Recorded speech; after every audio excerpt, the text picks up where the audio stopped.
Hey, it's your girl Shay Shay. Welcome to the channel if this is your first time, and welcome back if you've been here before. Now, I know the Diddy situation has already managed to involve half of Hollywood at this point, but what type of ish is going on when the British royal family is entering the chat too?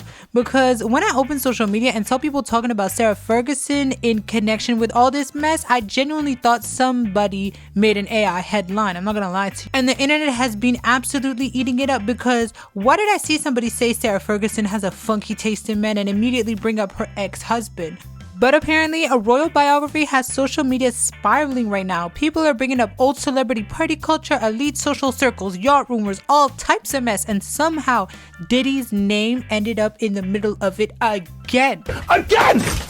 I can't even lie, the deeper I look into this story, the weirder it got. So let's talk about it. Disclaimer, this video is for entertainment purposes only. Don't take anything said here too seriously. It's just jokes, gossip, and opinions. Please relax and enjoy the video. Everything presented in this video is alleged. I'm only spreading the word on the curb and in no way I'm giving my personal opinion. Dig that crazy rhythm.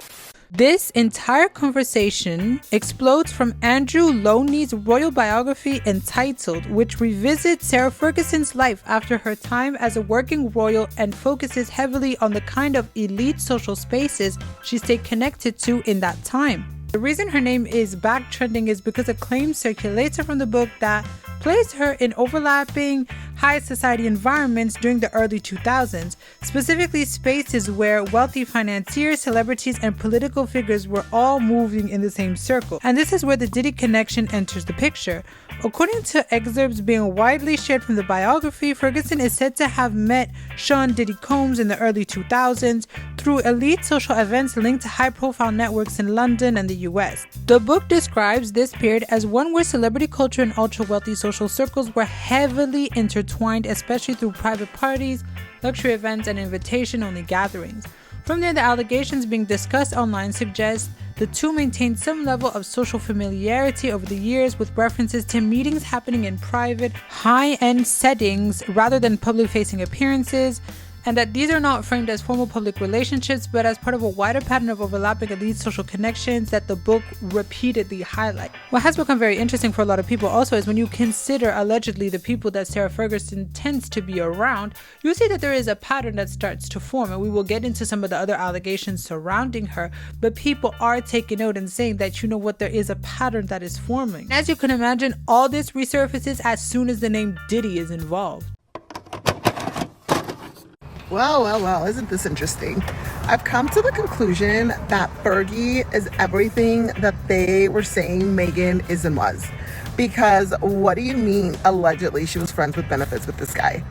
And the fact that this isn't everywhere, the fact that there aren't creators talking about this is so incredibly hypocritical. I haven't seen that one single video. Flip the script. If this was Meghan, can you imagine the uproar? Can you imagine the headlines? Can you imagine all the tabloids talking about it, front page news? The fact that Fergie has been divorced from Andrew longer than they were married, and for the last, 20 years or so, has been able to reap the benefits of being aligned to the royal family is mind-blowing, and nobody cared. I feel like if Andy's situation would not have been global news, she still would have been living literally rent-free, having access to people that 99% of the world would never, being able to attend these parties. If I remember correctly, my memory serves me correctly, I feel like within the last 5 years, she was on The View promoting a book. I remember seeing her on there. The fact that people still use her title. I mean, the privilege that this woman has been able to benefit from over the last 25 years is mind-blowing to me, and nobody cared. Nobody made a big deal that she was profiting, like making money, just because she was once upon a time married to Andy, who is quite literally the equivalent of, Prince, he's a spare. Andy's a spare. People love to mock the fact that Prince Harry's a spare when Andrew's a spare too, and no one cared. Now I know why. I was clueless to the fact until I came on this app and became friends with so many of you guys who literally truly enlightened me to the situation. But it still amazes me. And now this, and this isn't, I saw it on 2 articles. It's just mind-blowing to me. Now, the reason this story immediately made people uncomfortable is because Sarah Ferguson is not just some rando celebrity socialite. She was married to Prince Andrew, who was at one point second in line for the throne. And even after their divorce, the two remained extremely close for decades. They continued living together on and off, appeared publicly together constantly, and Ferguson repeatedly defended him even as scandals around him grew worse. And of course, Prince Andrew's name is now permanently tied to Jeffrey Epstein and Ghislaine Maxwell. Andrew and Epstein were publicly associated for years. The two were photographed together multiple times, including but not limited to the now infamous 2010 Central Park photos taken after Epstein had already served jail time for crimes. Virginia Giuffre also alleged she was trafficked to Prince Andrew as a teenager, allegations he denied, though the case later ended in a settlement in 2022. And this is where Sarah Ferguson gets pulled deeper into the conversation online, because she was not distant from that world at all. Ferguson herself was photographed with Epstein and Maxwell on several occasions throughout the late 1990s and early 2000s. Reports over the years also claimed Epstein financially assisted Ferguson at one point, including pay off part of her debt around 2010 after she was caught in that infamous Cash for Access scandal, where she was secretly recorded offering access to Prince Andrew for money.